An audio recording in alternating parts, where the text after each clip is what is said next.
love her. Oh my God, Colette! Trending at usap-usapan ngayon sa social media ang Ekonin, ang sikat na tambalang ngayon nina Jericho Rosales at Janine Gutierrez, at ang totoong estado ng relasyon nila ngayon. Matatandaan kamakailan sa isang panayam kay Jericho Rosales, ay inamin ng aktor na siya ay nakikipag-date sa napakagandang aktres na si Janine Gutierrez.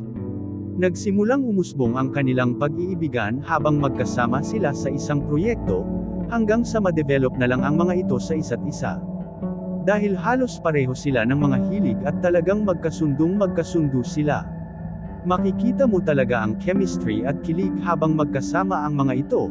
Mahahalata mo sa mga mata ni Janine ang pagka-inlove at abot-tengang ngiti pag magkasama ang dalawa. Tuwang-tuwa naman ang mga fans at solid supporters ni Janine at Jericho dahil sa wakas ay dininig ang kanilang panalangin na magkatuluyan ang mga ito.